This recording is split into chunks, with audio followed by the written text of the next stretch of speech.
Joseph was a dreamer. This morning's text records only the first of several dreams of his, which would be hijacked by an angel.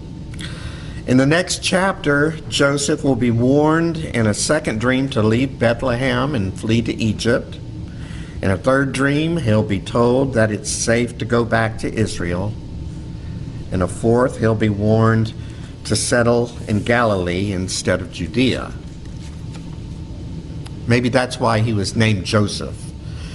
Maybe having always been a dreamer, he was named after an ancient Jewish ancestor who was also noted for his dreams and his uncanny ability to interpret the dreams of other people.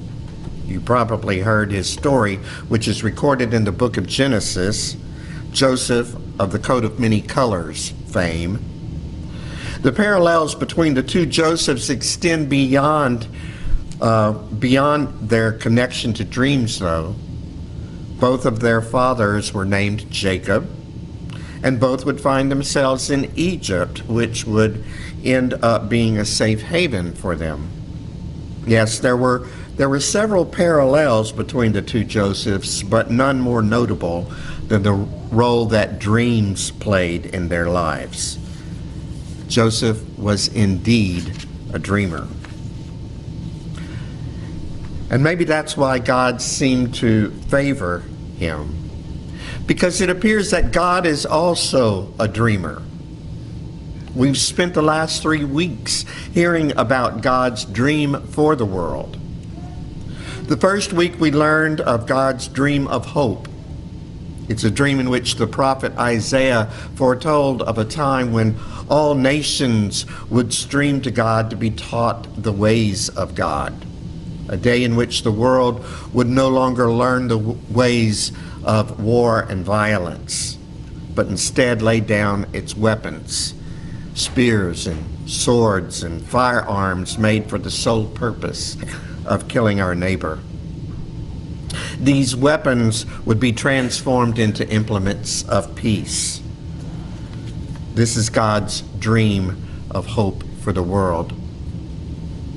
The next week, we heard about God's dream of peace. The prophet spoke of a day of equity for the meek of the world, a day when the wolf would live with the lamb, a day when the world would let go of its lust for power and follow the child that had been lifted up to lead us. This is God's dream of peace for the world and joy. Last week we heard about God's dream of joy for the world. It's a dream of a joyful homecoming. We may feel at times as if we're living in a sort of exile, but God's dream for us is a homecoming in which heaven and nature join together in chorus. A dream in which there are no obstacles along the path, the holy way that leads us home. This is God's dream of joy for the world. Yes, God has a dream for the world. And this morning's text is an account of Joseph's role in that dream. It wasn't a particularly extraordinary role. Were it not for a few passages in our Bible, we wouldn't even know he had existed. It may not have been an exceptional role in God's dream, but it was a necessary one.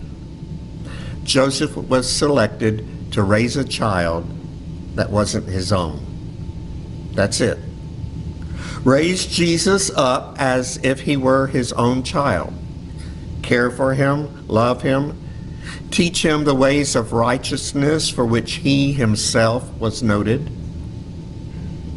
And it wasn't a particularly desirable role either. Joseph probably had dreams of his own. Dreams of raising a nice family in the suburbs of Nazareth. You know, a home with a white picket fence, a 2-donkey garage, and a family business that his son would eventually take over. That sort of thing. A pregnant bride definitely was not a part of his dream for the future. What are your dreams for the future? Some people dream big. They dream of making a difference in the world, of having a lasting impact on it. They may dream of being respected and admired. Others' dreams are simpler. They would just like to get their head above the financial debt that threatens to engulf them, or they just want enough money to retire on. Some folks dream of traveling the world and seeing all its wonders, while others dream of a sense of inner peace and calm. Some people dream of losing weight and getting into shape. And still others dream of a lasting relationship, one in which they spend the rest of their days with someone to love who will love them back. And some people are afraid to dream. They've stopped dreaming because they've experienced too many crushing blows to the dreams they have dared to dream over their lifetime. It's just better, they decide, to not dream at all. Then you don't run the risk of disappointment. But how many of us take the time to ask ourselves what role we play in God's dream? Another way to put it is, what is God's will for our lives? We can put a whole lot of energy into trying to discern God's will for our lives. Should I take this job? Should I move to that city? Should I enroll at the school? Should I marry him? Should I break up with her? It would be very nice if an angel would appear to us in our dreams or in person and just tell us what to do, as happened to Joseph in this morning's text. But that hasn't been the case for me. Instead, God seems to have the amazing ability to use me in whatever circumstances I find myself in. Nothing has to really change. All I have to do is just keep on doing what I'm doing and stay open to God's presence in my life. That's pretty much what happened in this morning's scripture passage. When Joseph learned of Mary's pregnancy, he felt things needed to change, and quickly. So he began to set into motion plans for a quiet divorce. But he was told nothing had to change at all. All he needed to do was go through with his marriage and raise the child up as if he were his own. It turns out that what Joseph assumed to be a nightmare ended up being part of God's dream, one that was vocalized by the prophet Isaiah centuries earlier. Look, the young woman is with child and shall bear a son and shall name him Emmanuel. Emmanuel, which means God is with us. God is with us.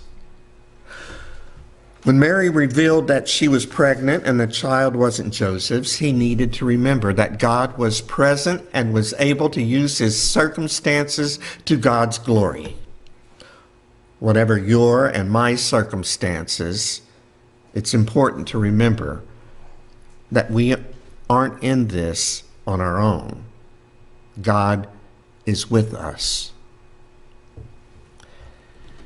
In the end, Matthew's gospel records that Joseph named the child Jesus, the Greek form of the Hebrew name Yeshua, which means deliver or rescue. God is not only with us, but God also rescues us from our circumstances. That's something worth remembering. God rescues us. When we find ourselves standing on the edge of one of life's cliffs, trying to make a decision, trying to do the right thing and make the right decision, when following through on that decision might mean ridicule and rejection by friends and family members, it's important to remember that God is with us and God will save us. That presence of God took the form of a baby born into very ordinary circumstances. And God's presence can take the form of the most ordinary of people, like you and me, like the person we encounter on the street and at the store. And yes, Linda and Kiki. God's presence is revealed in our animal companions, too. And God's dream is revealed in us. May we remain open to God's dream for the world. May we be open to our part in transforming that dream into reality. And may we be open to a God who is always with us and rescues us. Amen.